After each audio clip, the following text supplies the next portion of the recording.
सिर्फ भगवान विष्णु और भगवान शंकर हैं, निराकार और साकार दोनों रूपों में पूजा जाता है। विष्णु जी कहते हैं आओ पुत्र बैठो, ब्रह्मा जी तुरंत तिमतिमा गए, मुझे पुत्र कहता है तू। बहुत से लोग शिवरात्रि के दिन भगवान शंकर और माँ पार्वती की विवाह के बारे में कल्पना करते हैं कि उस दिन महाशिवरात्रि को भगवान शंकर और पार्वती जी का विवाह हुआ है, लेकिन ऐसा नहीं है। जय सियाराम बंधुओं, हम और आप सभी जानते हैं कि श्रावण का महीना जो है, श्रावण मास बहुत ही करीब है और इस श्रावण मास में व्यक्ति भगवान शिव की पूजा आराधना करता है। विशेष रूप से भगवान के निराकार प्रतीक जो शिवलिंग है उनका पूजन व्यक्ति करते हैं। आज हम उसी क्रम में यह जानेंगे भगवान शंकर के शिवलिंग की पूजा क्यों करते हैं, शिवलिंग को पूजने का पौराणिक इतिहास क्या है, शिव महापुराण के अनुसार क्यों शिवलिंग को पूजा जाता है।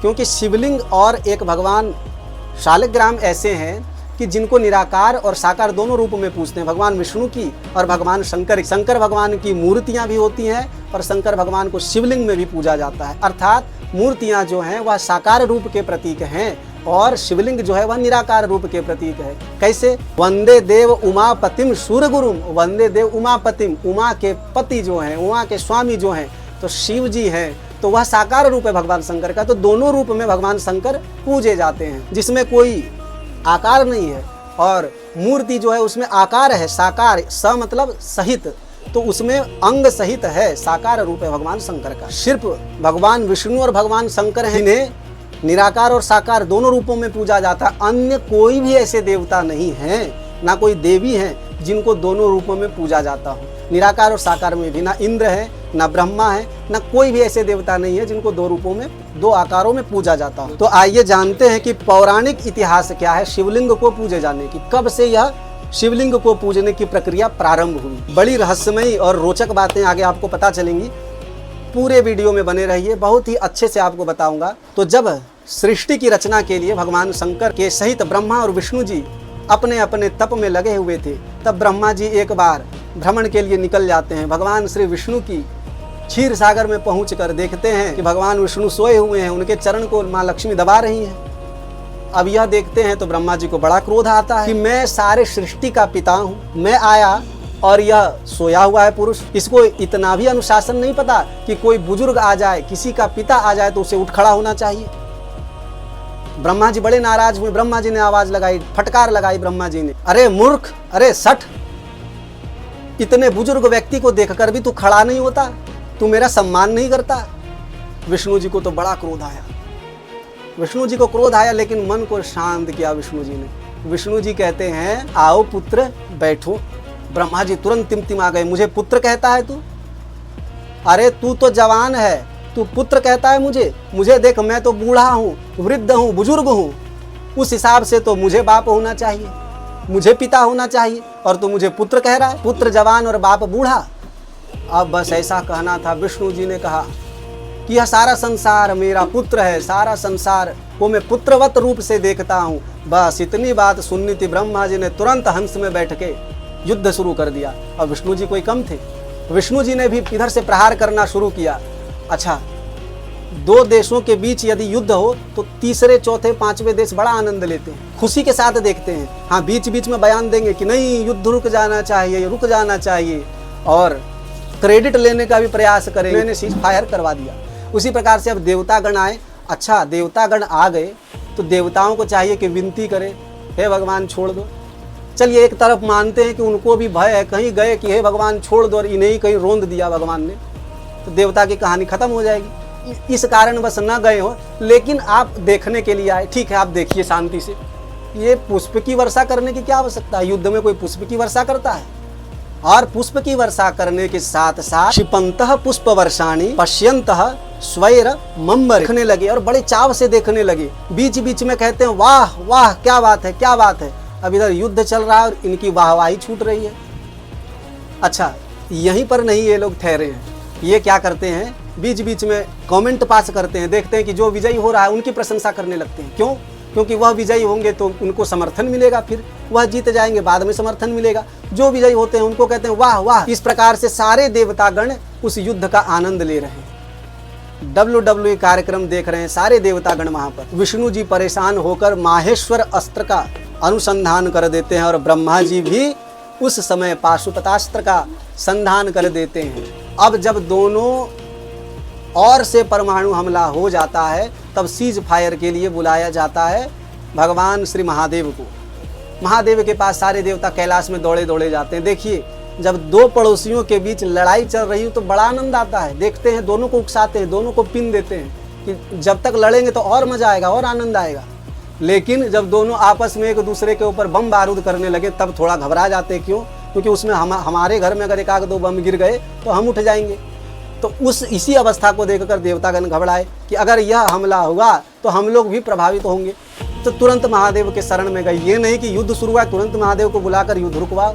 अरे भैया, जब महापहलवानों के बीच युद्ध हुआ हो तो एक विशेष किसी ऐसे व्यक्ति को बुलाना चाहिए, आमंत्रण देना चाहिए जो उन दोनों को समेट कर समझा सके। अब महादेव जी आए। महादेव जी ने क्या किया? निराकार रूप धारण कर लिया और उन दोनों के बीच में, यानी ब्रह्मा जी और विष्णु जी के बीच में एक विशाल अग्निस्तंभ प्रकट कर दिया, जिसका ना तो ऊपर कहीं छोर दिखाई देता है, ना तो नीचे कहीं कुछ दिखाई देता है। उसका ना आदि दिखाई दे रहा है, ना अंत दिखाई दे रहा है। आकाशवाणी हुई कि तुम दोनों में, अर्थात आप दोनों में, जो ब्रह्मा जी और विष्णु जी हैं, इनके छोर का पता लगा लेंगे, वही विजयी होंगे। ब्रह्मा जी को ऊपर भेजा गया, विष्णु जी को नीचे भेजा गया। विष्णु जी नीचे गए, ब्रह्मा जी ऊपर गए।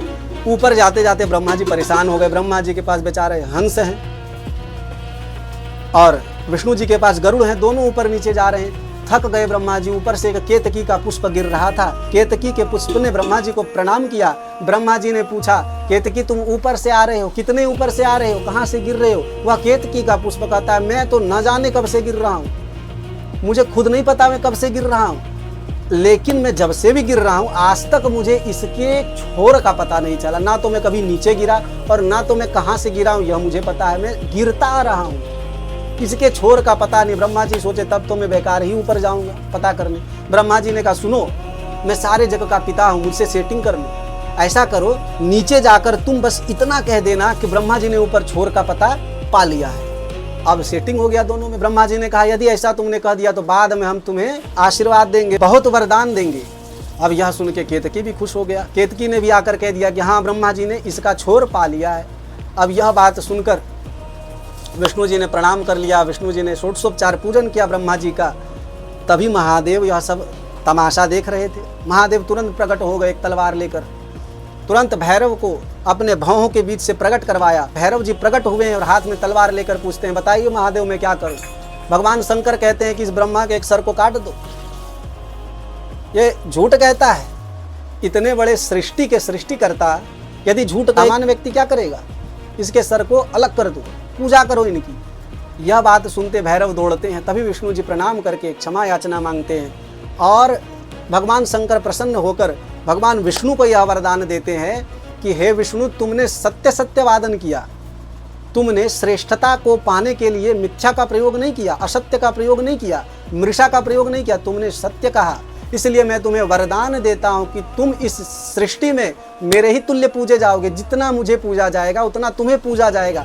मेरे और तुझ में, मेरे और आप में कोई भेद नहीं होगा। और जो व्यक्ति भेद करेगा वह व्यक्ति नरकगामी होगा। मेरे और आप में कोई भेद कर नहीं सकता। तो दोनों आपस में एक दूसरे के क्या है? सेवक स्वामी, सेवक स्वामी, सखासी अपी के हित निरुपदे सब विधि तुलसी के।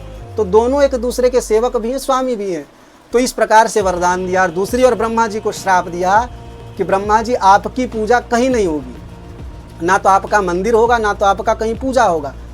तो फिर भगवान विष्णु के आग्रह से, ब्रह्मा जी की क्षमा याचना से भगवान ने कहा कि अग्निहोत्र इत्यादि जो कर्म है, जो शुभ श्रेष्ठ कर्म है, हवनादि कर्म है, उसमें आपको स्थान और भाग दिया जाएगा। और इसी दिन से फिर शिवलिंग की पूजा की जाने लगी। किस रूप में? तो जो अग्नि स्तंभ था उसका ना तो आदि का पता चला ना तो अंत का पता चला। उसी दिन से शिवलिंग की पूजा होने लगी।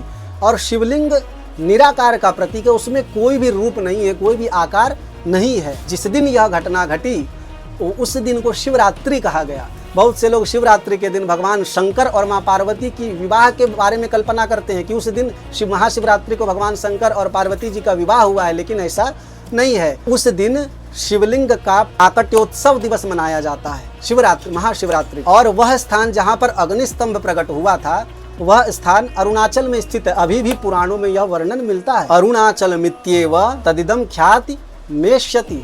यह पुराण में वर्णित है, शिव महापुराण विद्येश्वर संहिता के 9वें अध्याय के 21वें श्लोक में। तो आइए हमने जाना कि क्यों होती है शिवलिंग की पूजा, कब से प्रारंभ हुई शिवलिंग की पूजा, और जिस दिन से शिवलिंग की पूजा प्रारंभ हुई उस दिन को क्या कहा जाता है, तो शिवरात्रि। आशा करता हूँ कि आपको सब कुछ अच्छे से समझ आ गया होगा। आज तक के लिए इतना ही। जय सिया राम, हर हर महादेव।